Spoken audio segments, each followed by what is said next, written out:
Let's talk now in depth about race relations in America. After what we've seen, Shelby Steele is a senior fellow at Stanford University's Hoover Institution. Shelby, thanks for being here. We appreciate it. Want to get your 30,000-foot view of what we've seen over the past few days and your reaction to it. Well, boy, it's in many ways it's something of a carnival. There is, I think, a lot less happening than seems to. It's very dramatic on the surface, and it looks like, sort of classic, reminiscent of the civil rights movement and so forth. But actually, it seems to me there's not much happening here at all.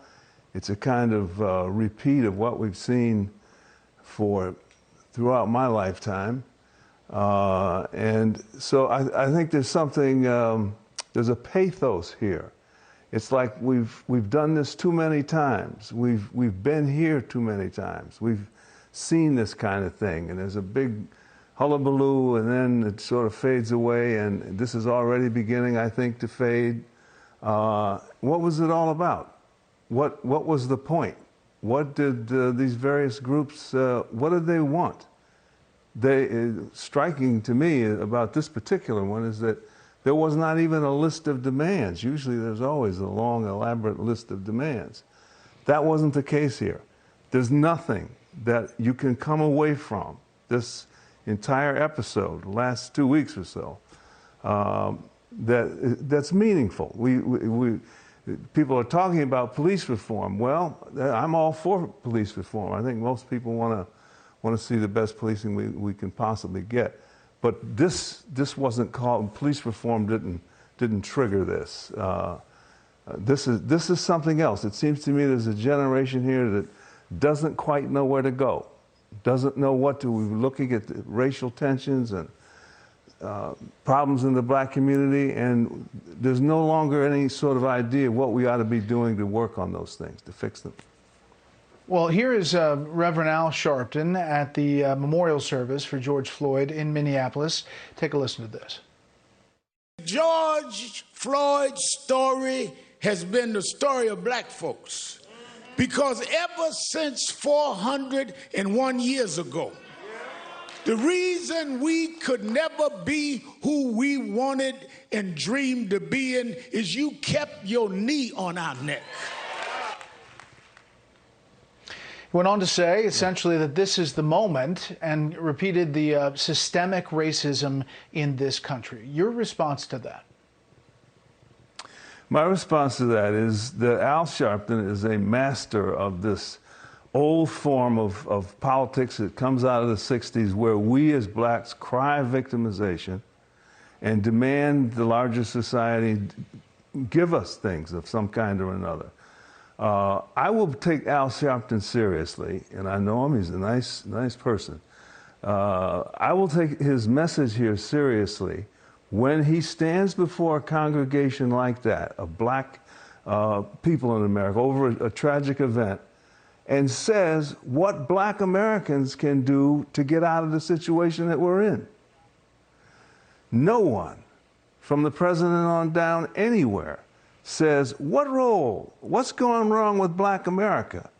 Why are they so dependent on white America, on the government, that all they can think of is themselves as victims, which then, of course, deflates them as human beings, undermines their best energies, their best intentions, and so after 50, 60 years now, past the Civil Rights Bill, we're worse off in many socioeconomic categories than we were 60 years ago, back then. I don't blame that entirely, and I understand why it happened, and the kind of liberalism that came in and really took over our fate, took it away from us. White America in many ways did that, and they needed it for their own reasons. White Americans live under this accusation that they're racist. They need to prove that they're not racist. In order to prove that you're not racist, you need to take over the fate of black people and say, go with us, we'll engineer you into the future. We'll engineer you into equality. Life doesn't work like that. We have to engineer ourselves, period. There is no other way. Unless you can rewrite the rules of the human condition, there is no circumstance in history where people can, no matter how much guilt they have over the oppressive majority, there's no indication anywhere that you can somehow get them to lift you up and get you out of the condition that you're in. It's not a possibility. So Sharpton, you said there's not a list of things. There is a. Go ahead.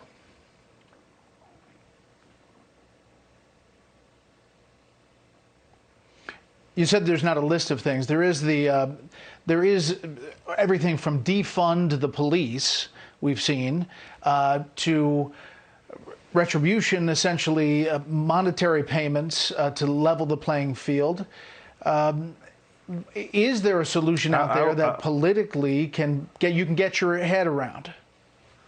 I will take those things seriously when I also hear from Sharpton and others the argument that we need within the black community to work on the institution of marriage. Our families have fallen to pieces. 75% of all black children are born out of wedlock without a father. I don't care how many social programs you have. You're not going to overcome that. That's where we need to put that's what the message, it seems to me, of this tragedy is that we as black Americans have to begin to take our fate back into our own hands and move it, to stop crying racism. There's a little racism out here, always was and always will be. Why is that an argument to stop, to not move forward, to not be responsible for your own fate? Well, again, it's that we live in a wealthy, liberal, bend over backwards, deferential nation has hurt us in terms of moving out of the 400 years of oppression that we were subjected to. And we're never going to get out of it. And you can again have the police go to as many sensitivity training classes as you want. It's not going to read a story to a child at night before he goes to sleep, so he's developing his mind and is getting ready to go to school and be serious about the academic and educational development, and so he can someday compete in the most advanced society in the modern world, where one has to be really trained and developed in order to be successful. When I see that focus, I feel a lot better. Well, we've had a number of different voices all throughout these days, and we appreciate yours. Shelby Steele, thanks for being on. Thanks for having me.